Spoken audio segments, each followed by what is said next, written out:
তো আমরা যাচ্ছি এখন পাটুলির দিকে। রাস্তা একদম ফাঁকা, এইখানটা ফাঁকা, যাই না ওইখানে তো মানে সারা বছর ভিড় ভিড়।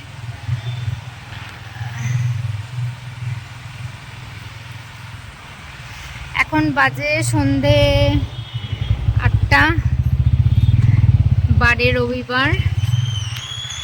তো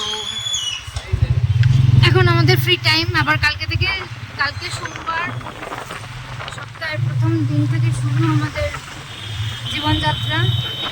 আজকে উইকেন্ড, তো আজকে একটু ঘুরে ফিরে নিই। আবার কালকে থেকে ছেলে স্কুল, আমাদের কাজ, আমার ব্লগের কাজ, আমার বরের কাজ, আমার ছেলের স্কুল, পড়াশুনো, হোমওয়ার্ক, হ্যান ত্যান। পুরো দুর্গাপুজোর মতন ভিড়, ভীষণ সাফোকেটিং। মানে চায়ের দোকানে দাঁড়াবার জায়গা নেই, কোনো খাবার দোকানে দাঁড়াবার জায়গা নেই।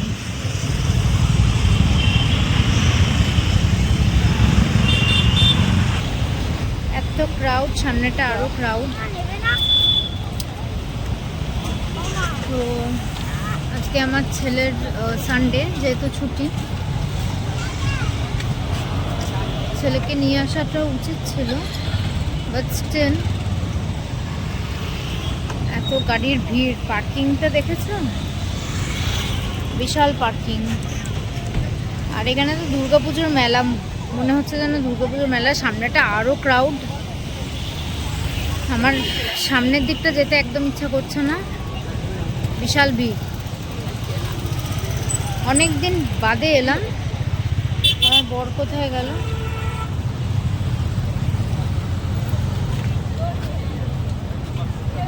আচ্ছা, যেন সত্যি মানে দুর্গাপুজো লেগে গেছে।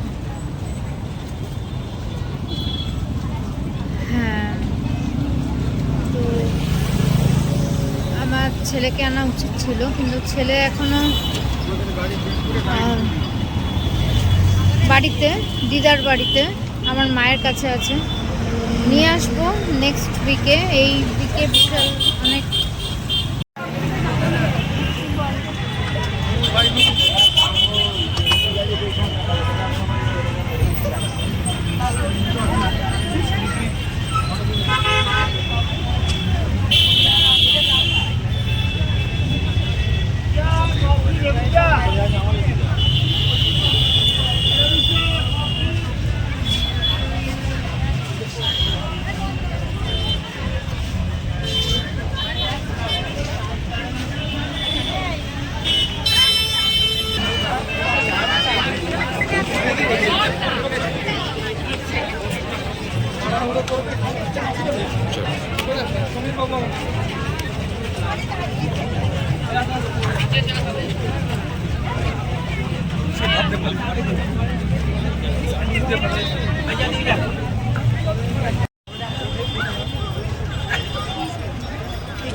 চিপস খাচ্ছে একজন, এই যে চিপসের প্যাকেট।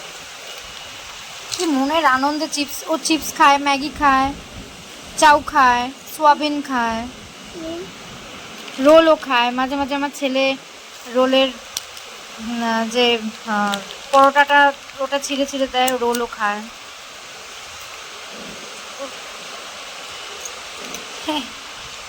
কি সুন্দর করে চিপস খাচ্ছে। খাও, চিপস খেতে খুব ভালোবাসে আমার মা, আমার সোনা মা, আমার সোনা মা। খাও। তো বসবে আর পড়ার বইয়ের মধ্যে ও এরকম করে শুয়ে থাকবে, পড়ার খাতার মধ্যে ও শুয়ে থাকবে, ও কিছুতেই পড়তে দেবে না। যখন সন্ধ্যাবেলা পড়তে বসে, ঠিক নড়ে চড়ে হ্যাঁ, ও এখানেই বসবে, তাই না পাপা? আবার কি কি ডিমান্ড?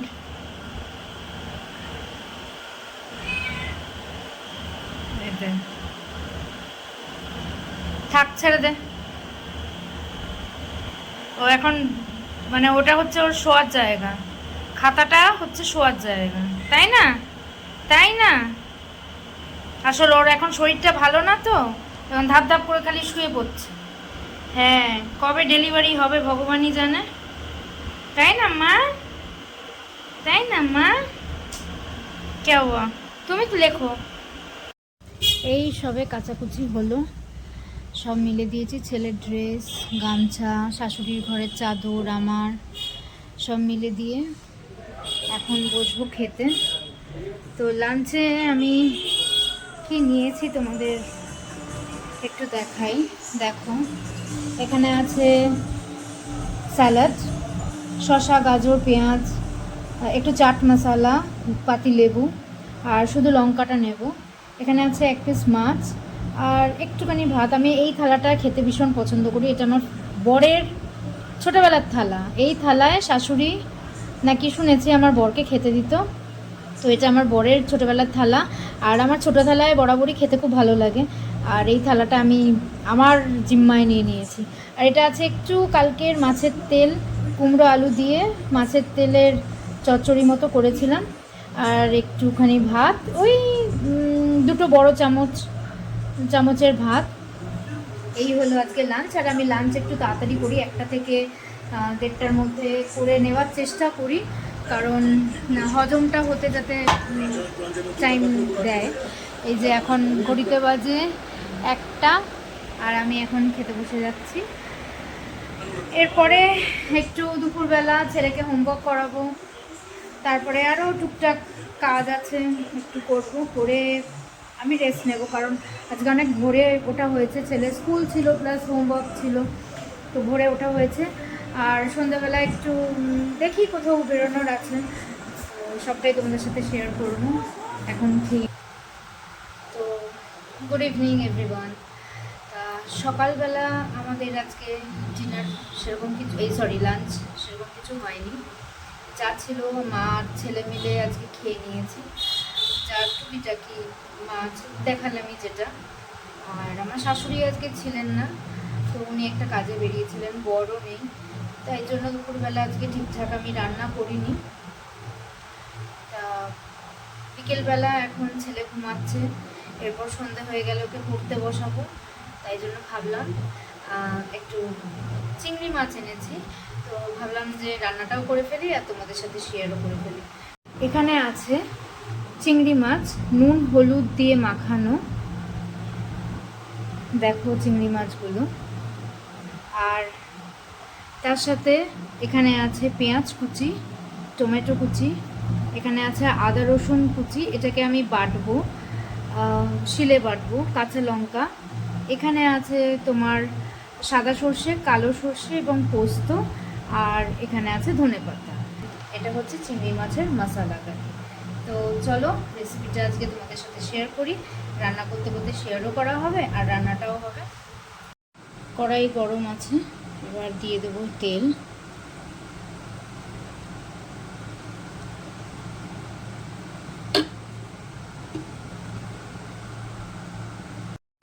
তেল গরম হয়ে গেছে, ছেড়ে দেবো পেঁয়াজ ভেজে।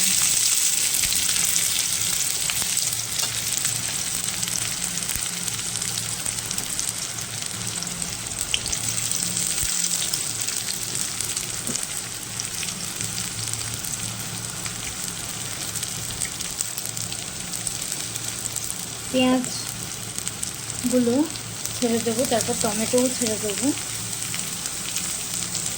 আর দিয়ে দেবো সাথে হচ্ছে কাঁচা লঙ্কা।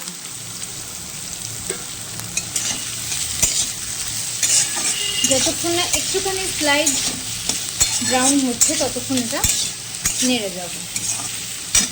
তো এখানে পরিমাণ, এটা ভাজা হচ্ছে, পরিমাণ মতন নুন, এখনও চিনিটা দিইনি, শুকনো লঙ্কার গুঁড়ো, হলুদ গুঁড়ো সব দিয়ে ভালো করে এটাকে ভাজা ভাজা করব। তারপর এখানে দেখো বেটে রাখা আদা, রসুন, পোস্ত, তারপরে একটু কাঁচা লঙ্কা, একটুখানি পেঁয়াজ, আর হচ্ছে তোমার সাদা সর্ষে আর কালো সর্ষে বাটা। এখানে আমি একসাথে আর শিলে বাটলাম না, আমি মিক্সিতেই বেটে নিয়েছি। সময় এখন খুব কম, এবং ছেলে উঠে গেলেই ছেলেকে পড়তে বসাতে হবে। ছেলে উঠে গেলেই ঘন ঘন করবে, পড়তে বসাতে হবে, তাই জন্য সময় এখন খুব কম। আর এইদিকে দেখো ভাত বসিয়ে দিয়েছি, এখানে হচ্ছে ভাত, ধোঁয়া বেরোচ্ছে, এখানে ভাত হচ্ছে।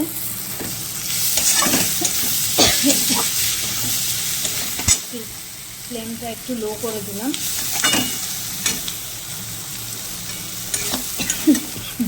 এখানে একটুখানি হালকা করে জিরের গুঁড়ো দেবো। এখন দিয়ে দিয়েছি জিরের গুঁড়ো। এইবার দিয়ে দেবো হচ্ছে এই বাটা মশলাটা।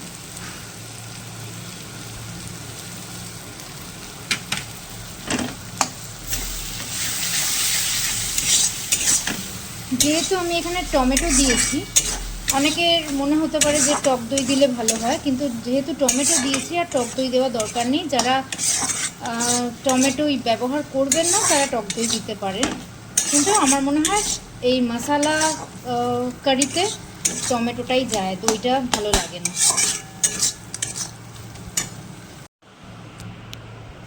তো আমার এখানে ঝোলটা অলমোস্ট হয়ে গেছে, গ্রেভিটা। এবার আমি কি করব, এবার আমি একে একে এই প্রনগুলোকে ছেড়ে দেবো। এটা অনেকক্ষণ ধরে, যেহেতু নুন আর হলুদ সব মাখা রয়েছে, এটা প্রনগুলো ছেড়ে দিয়ে, আচ্ছা তার আগে বলে দিই আমি কিন্তু আমার স্বাদ মতন নুন মিষ্টি দিয়ে দিয়েছি। আর এগুলো ছেড়ে দিয়ে আমি একটু ধনেপাতা কুচি দিয়ে এটাকে ঢাকা দিয়ে 10 মিনিট রেখে দেবো। একদম লো আঁচে করে 10 মিনিট রেখে দেবো, যাতে চিংড়ি মাছগুলো সুন্দর করে, চিংড়ি মাছের ভেতরে যাতে রসগুলো ঢোকে, গ্রেভিটা যাতে সুন্দর করে ঢোকে। এই যে ধনেপাতা কুচি দিয়ে দিয়েছি, আর একটুখানি গরম মশলা। যখন হয়ে যাবে লিডটা চাপা দিয়ে রাখবো, যখন দেখবো যে একটু হয়ে এসছে তখন হালকা গরম মশলা দিয়ে নামিয়ে রাখবো। গরম মশলা দিয়ে আপনারা লিডটা চাপা দিয়ে গ্যাসটা বন্ধও করে রাখতে পারেন, গ্যাসের ফ্লেমটা অফ করে রাখতে পারেন। আর হচ্ছে গরম মশলাটার গুঁড়ো দিয়ে চাপা দিয়ে রেখে দেবেন, 5-7 মিনিট রেখে দিলেই হবে। মশলা কারি রেডি। এই হলো তার টেক্সচার। গ্যাসটা আমি বন্ধ করে দিয়েছি।